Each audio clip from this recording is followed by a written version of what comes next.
Salut, c'est Greg, je suis content d'être avec vous aujourd'hui.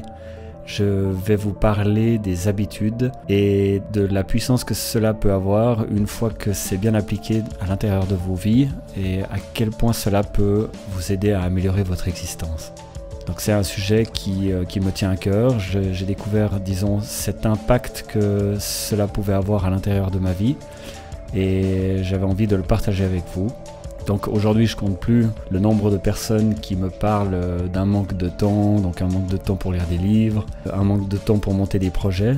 Et il existe une méthode extrêmement performante, beaucoup plus qu'elle n'y paraît, c'est la méthode de l'habitude. La plupart d'entre nous ont déjà fait l'expérience de cette technique mentale sans s'en rendre compte et pour des choses qui n'auront pas la moindre chance de les faire progresser. Je vais bien entendu parler des mauvaises habitudes. Elles sont très simples à mettre en place et se révèlent extrêmement chronophages.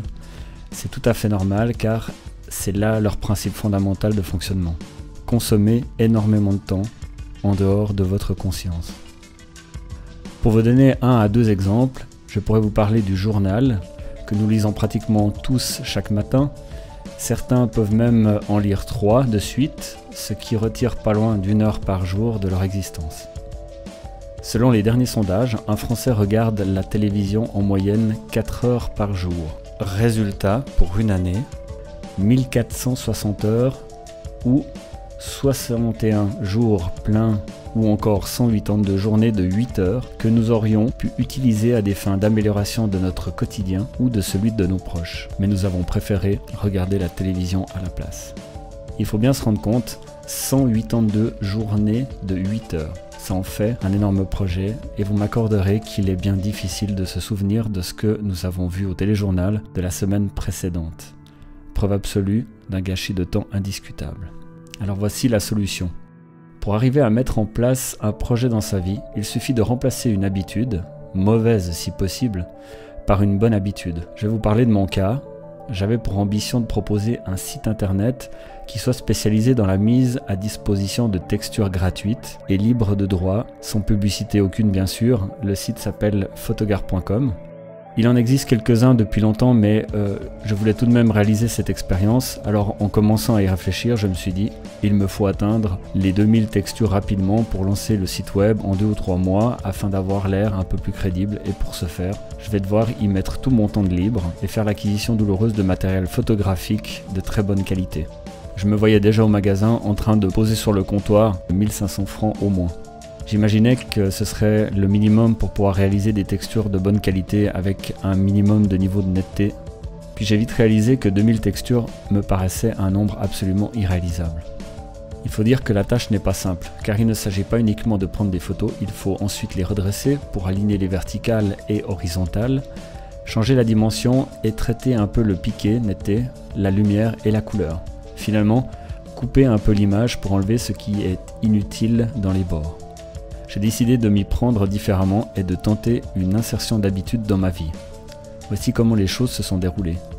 J'ai réalisé un projet de site de distribution de photos immédiatement, en un jour, puis je suis sorti prendre l'air 1 heure. Rentré et installé devant mon poste de travail, j'ai retouché puis uploadé mes premières textures, une vingtaine. J'ai recommencé l'opération de sortie photo, retouche, upload de manière habituelle et régulière, et c'est là toute l'importance de cette opération, car c'est dans ces conditions précises que s'opère l'alchimie. Le cerveau va faire une sorte de compression MP4 sur les souvenirs répétitifs. Les événements qui se ressemblent durant les mois ou les années vont être simplement oubliés, car sans importance, et au final, après 2 ans, à raison de quelques heures par semaine, un site internet avec plus de 2000 textures est disponible, pratiquement sans s'en rendre compte. Le plus drôle dans toute cette affaire, l'appareil photo à 1500 francs n'a jamais fait partie de l'équipe, au profit d'un plus petit modèle que je possédais déjà et qui s'est montré très satisfaisant. Pour ne rien vous cacher, le fameux gros appareil se serait montré bien trop lourd pour être un bon complice et aurait fini par attendre de servir lors d'un anniversaire.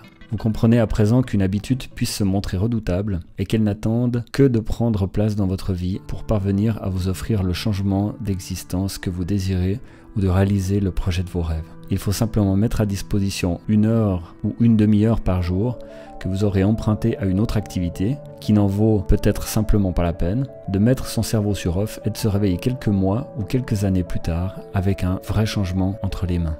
Voilà, j'espère que vous aurez apprécié ce court, ce bref échange et si tel est le cas, j'espère que vous le partagerez avec un ami proche qui pourrait se trouver dans cette situation, de vouloir changer son existence simplement avec un petit principe qui marche à merveille. Je vous remercie pour cette écoute et je vous donne rendez-vous dans un prochain enregistrement probablement.